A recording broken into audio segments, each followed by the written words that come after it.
Until the 1950s, our railway system had seen little change. A predominant form of motive power, steam traction, had reigned supreme for over 100 years.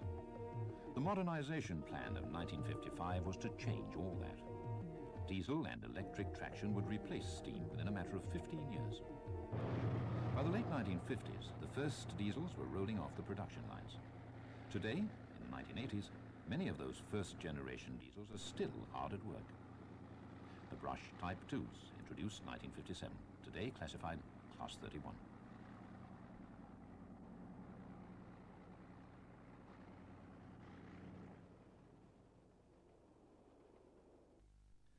The British Railways Type 4, Peak, introduced 1959, today classified Class 45 and 46.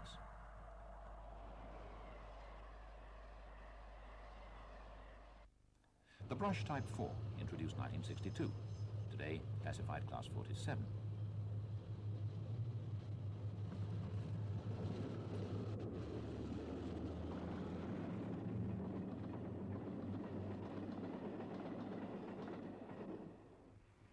The British Railways Type 2, introduced 1958, today classified Class 25.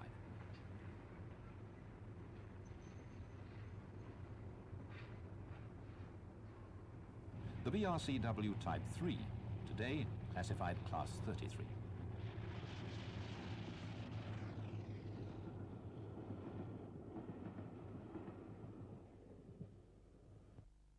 The English Electric Type 4, introduced 1959, today classified Class 40.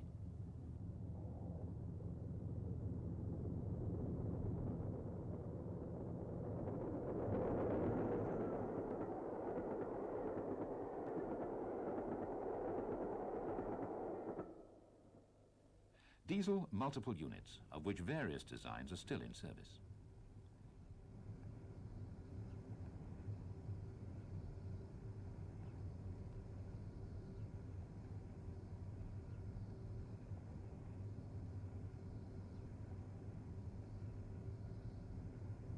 These are first-generation diesels. Many have given service for almost 25 years.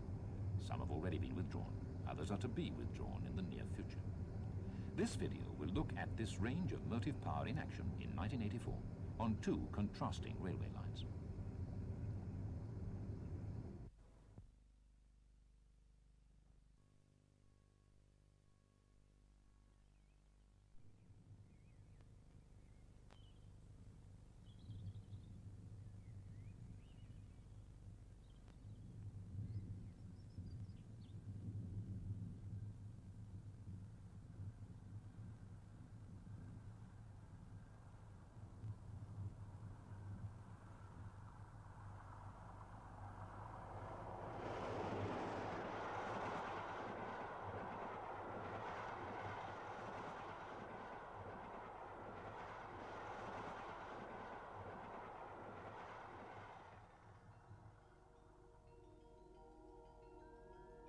The Settle and Carlisle Railway, a line which, in terms of superlatives, is in a class of its own.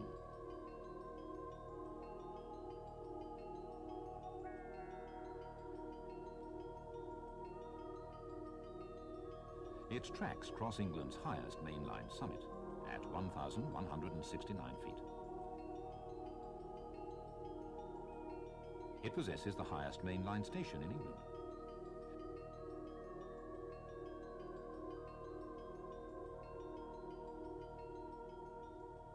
Throughout its 72-mile length, a unique combination of tunnels, viaducts and steep grades set it apart from almost every other railway operating in Britain in the 1980s.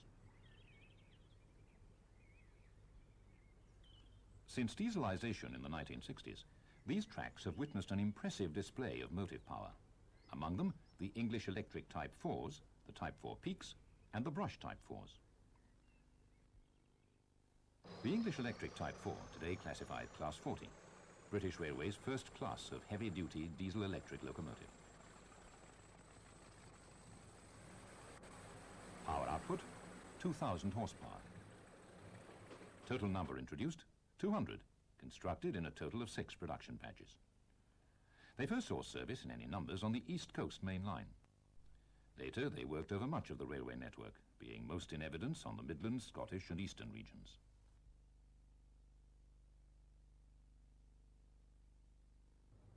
A heavy-duty machine, both powerful and durable, it's proved an ideal freight locomotive.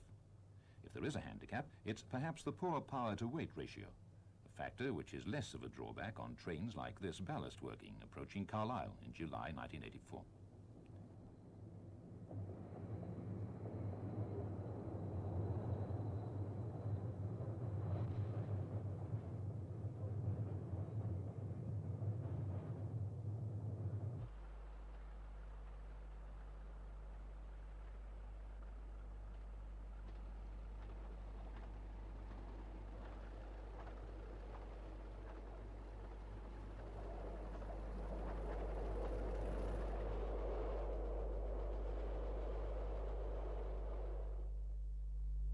It is the Settle and Carlisle Railway itself that has proved to be their most popular stamping ground in recent years.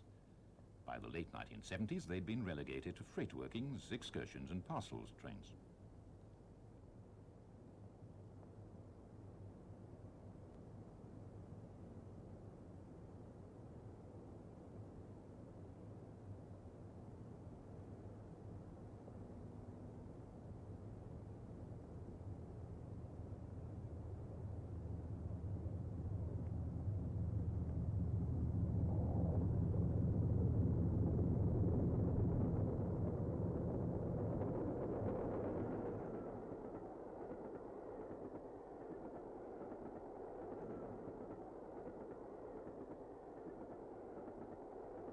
"25 years ago, the picture was different.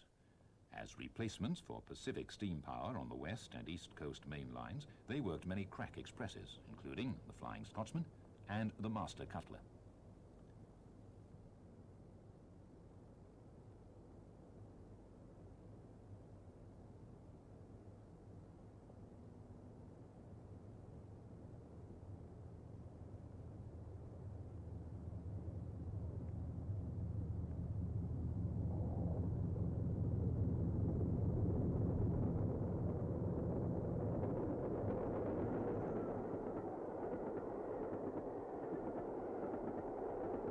The successful introduction of the first members of the class in the form of 10 pilot engines can probably be traced to their pedigree. They were a development of previous pioneer mainline designs. In particular, Bulleid's diesel-electric design for the Southern Railway.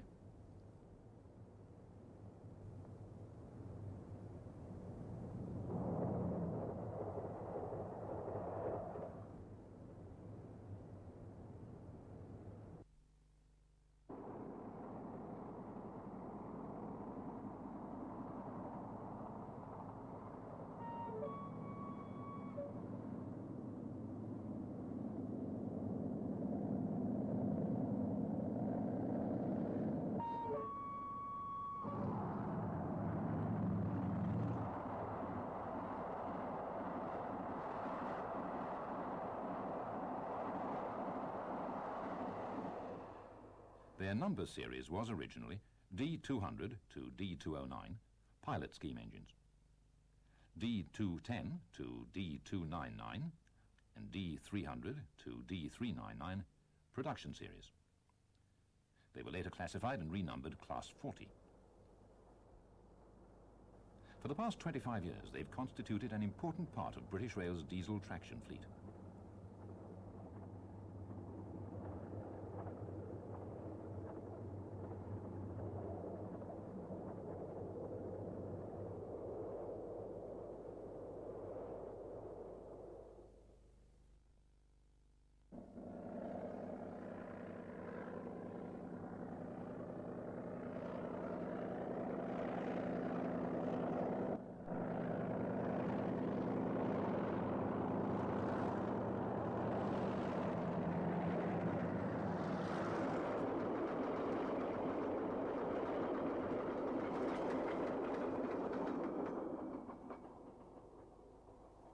For a while, the Class 40s were the most powerful locomotives in service. The Type 4 Peaks took away that distinction once introduced in 1959.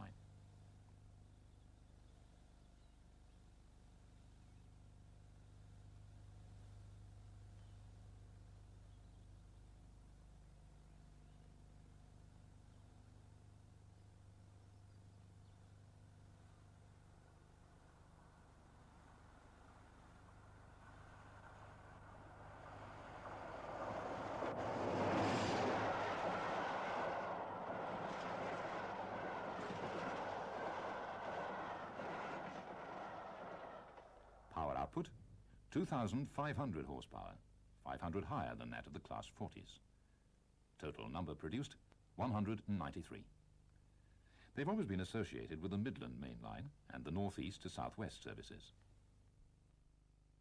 When the Settle and Carlisle was considered a main north-south route, they provided the motive power for the Glasgow-St Pancras expresses.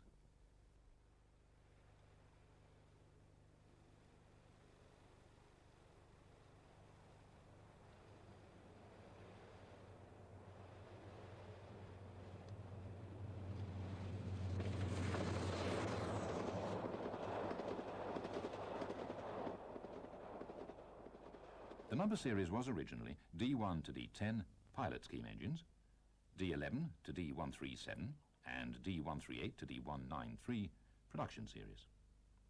Under reclassification, they've become the Class 45s and Class 46s.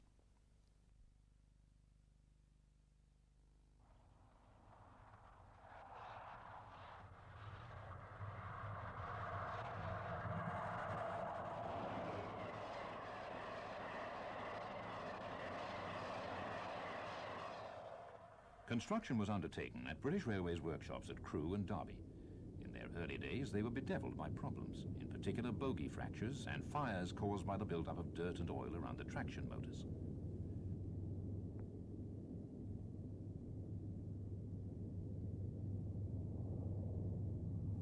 The Class 46s have been scheduled for early withdrawal. The Class 45s will soldier on for several more years, remaining a prime example of early Type 4 design.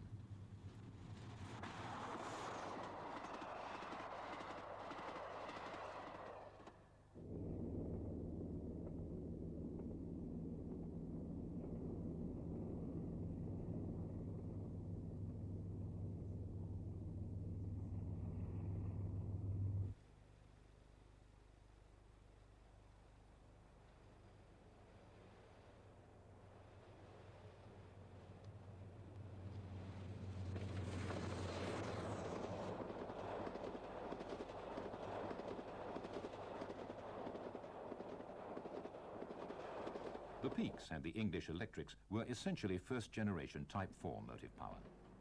They were heavy-duty machines, heavy-duty in more than one sense, with a poor power-to-weight ratio. What was needed was a design offering high power output together with low weight. The Brush Type 4s provided the ideal solution.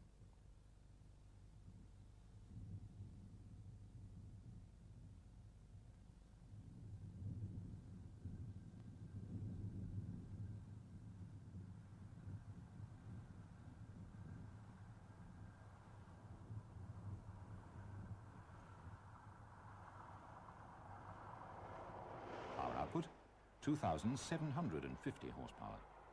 Total number produced, 512. Original number series, D1100 to D1111, D1500 to D1999. They've since been reclassified Class 47. Since their introduction in 1962, they've dominated the diesel traction scene, becoming a common sight on railways throughout the country.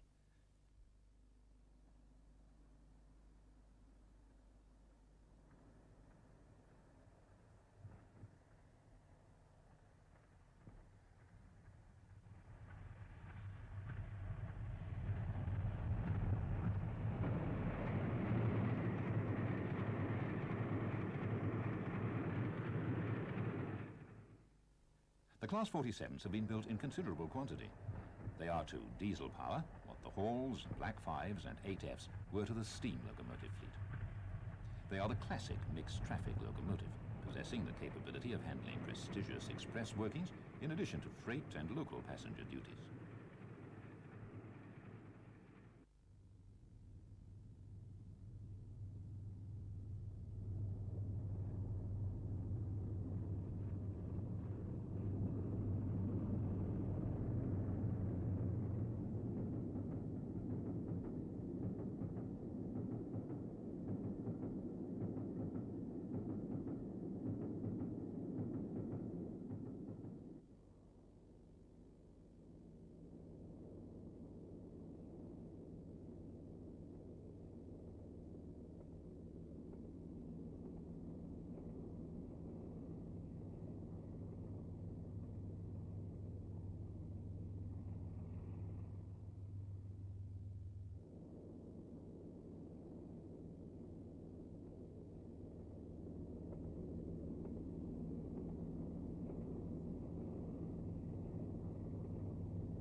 With such a large class, it's inevitable that a large number of variants should be built. Push-pull fitted versions, re-engine versions, slow-speed versions. Their design derives in part from the peaks, sharing the same power equipment. This equipment is housed in a lightweight but strong body shell, very different from the heavyweight machines of the day. The result is a powerful machine, one with a high power-to-weight ratio. It is this combination that has made them the mainstay of today's diesel fleet. As a mixed traffic design, they will, along with the Class 50s, remain the last non-specialized diesels constructed for use on our railways. With refurbishment continuing at Crewe, they're likely to dominate our diesel traction fleet for many years to come.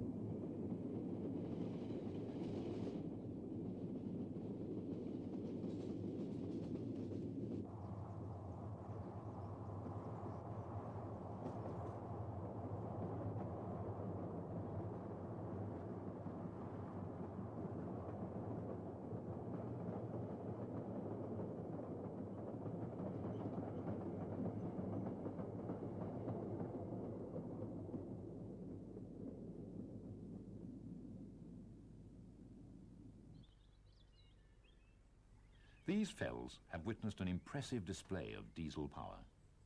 Class 47s, Class 40s, Class 45s, all have replaced the engines of the steam era.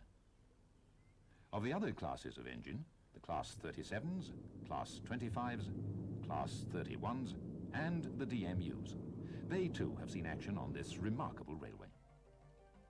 Together they provide an array of motive power as varied and fascinating as anything seen in the steam era.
The flat lands of Lincolnshire.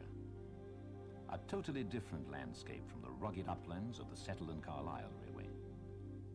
Here, heights above sea level are measured not in thousands of feet, but in single figures.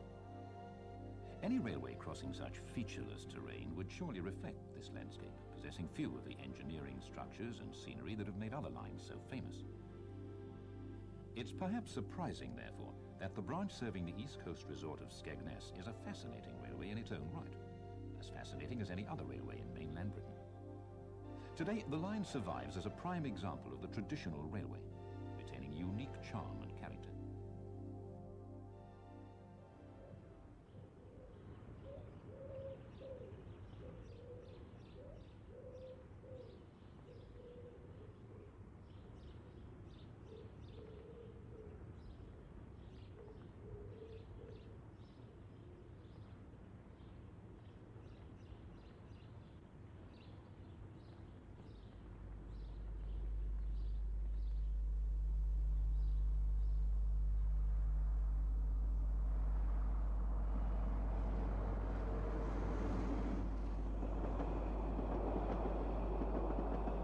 This is the home of that rare railway curiosity, the somersault signal.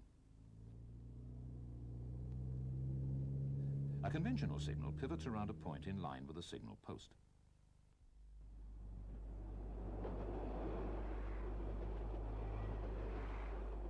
The somersault signal, as the name suggests, somersaults around a pivot located well away from the signal post.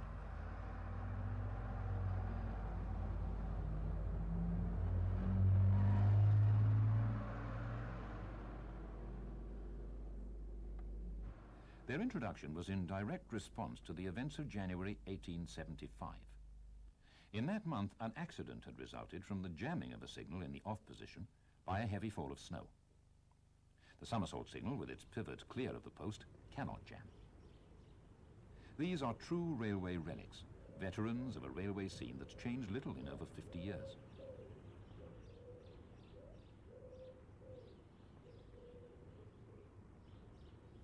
If the railway itself has remained unchanged, the motive power has not. This, Class 47 on a holiday train from London to Skegness, is a relative newcomer to the scene. Newcomer it may be, it's still over 20 years old. Today it's just one of an incredible diversity of motive power in evidence each and every summer Saturday.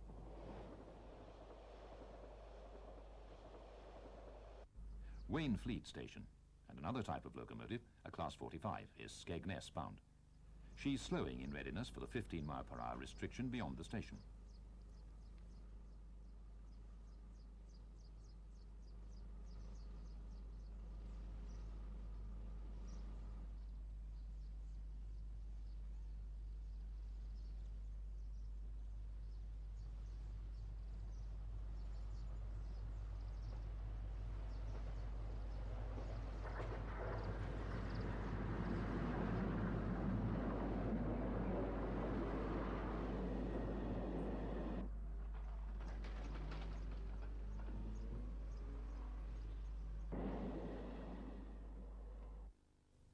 The isolated station of Haven House, somersault signals, manual crossing gates, all contribute to a rural scene that's changed little since Great Northern days.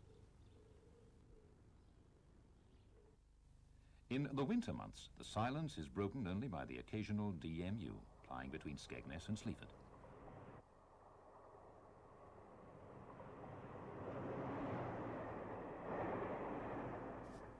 A summer Saturday can be very different. A look at the timetable reveals numerous additional locomotive-hauled trains from the Midlands, the Northwest, London, Cambridge. For a while, at least, the solitude of Haven House Station is disturbed by the roar of Brush, English Electric and Sulzer diesel engines.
rush over, a solitary DMU pauses in a station devoid of passengers.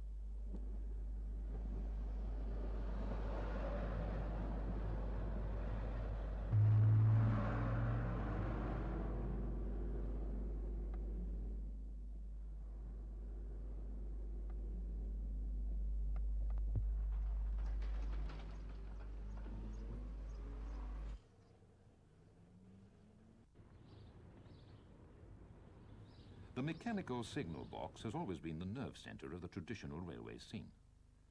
The Lincolnshire landscape breeds numerous level crossings. Each crossing must be protected by a signal box or crossing keeper. In the 23 miles between Skegness and Boston, there are 8 signal boxes, many still retaining equipment dating back to the 19th century.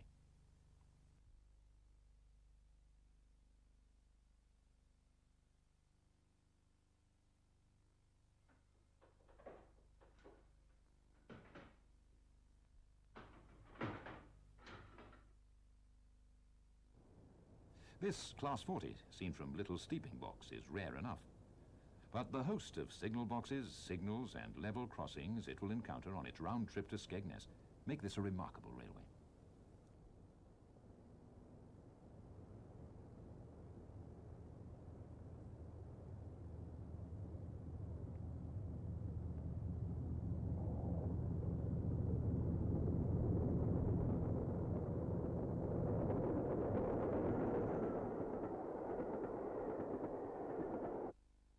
Belwater Junction. Today this isolated spot is no longer a junction. The branch line to Lincoln was closed in 1970. The large Great Northern signal box remains, controlling an ancient somersault home signal and a level crossing situated on a lonely farm track.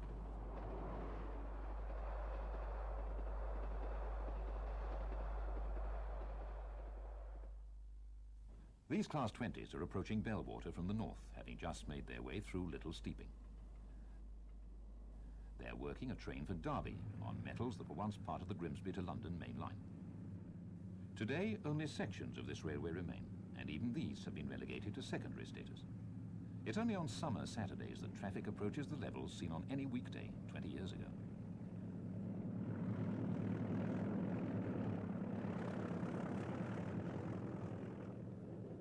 By 1984, rationalisation of the Skegness line had been restricted to the singling of sections south of Sibsey. This Class 31 is snaking its way from single to double track. It'll stay on double track now for the remaining 19 miles to Skegness.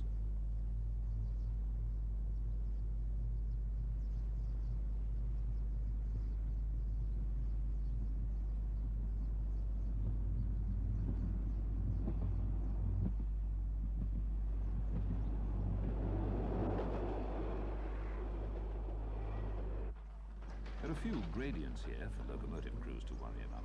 This doesn't mean locomotives don't work hard, like this Class 47, accelerating as she moves a 12-coach train away from the crossing at Sibsey.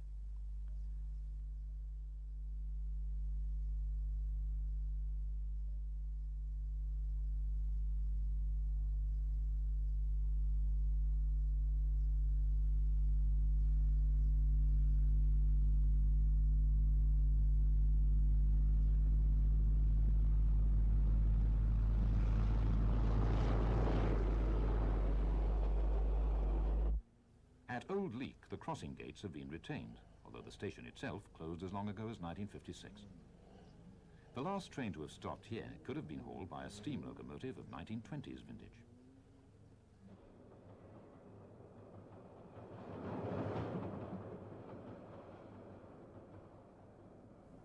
A stone's throw from Old Leek stands another somersault signal, this time a distant, guarding another lonely crossing.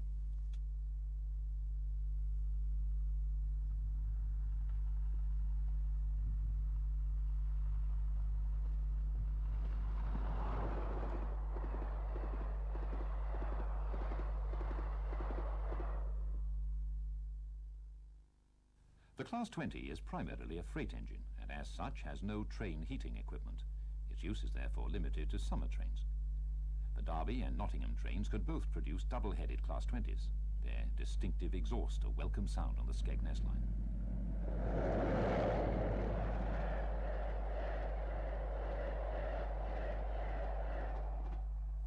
The flatness of the Lincolnshire Fens produces some strange engineering features. Near Thorpe Calverts, the nearby river is at a level higher than the railway. It's channeled beneath the line through pipes. The banks on either side produce the ideal vantage point for observing trains accelerating away from the station.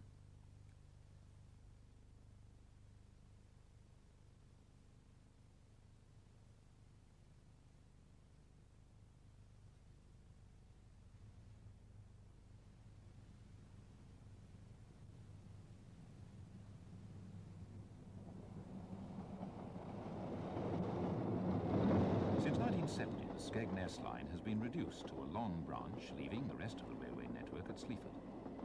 This remarkable junction is the meeting point of the old joint line from Lincoln to East Anglia and the route westward to the Midlands. On a summer Saturday, the station and the surrounding junctions see a host of workings from destinations as diverse as Great Yarmouth, Manchester, London and the Midlands.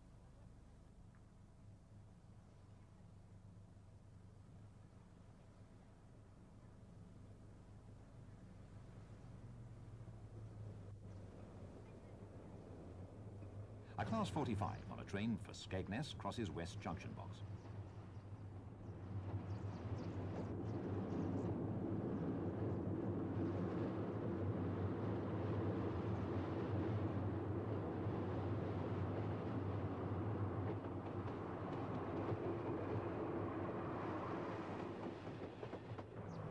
Class 31 arrives on a train for Great Yarmouth.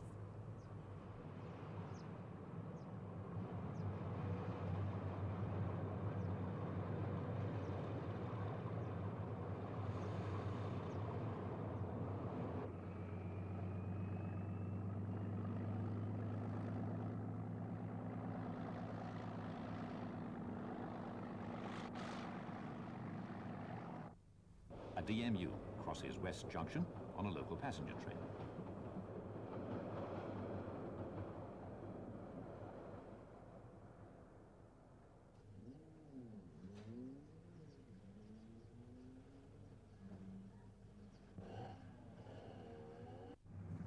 Two Class 20s double-header train from Skegness to Derby.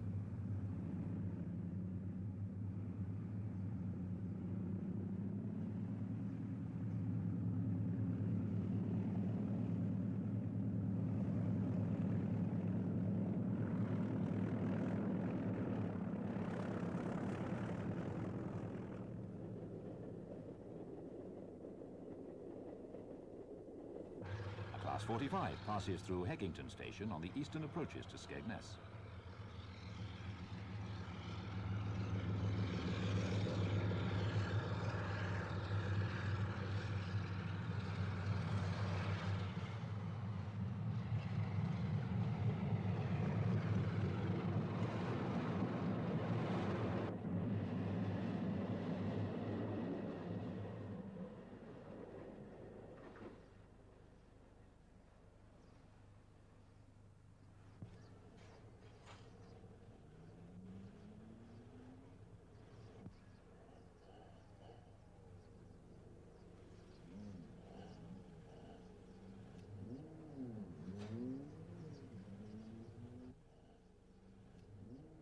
"20 years after beaching and the closures and cutbacks of the 1960s, the traditional railway still survives. The line to Skegness is a prime example of a route which has withstood the standardization and modernization now commonplace throughout our railway system.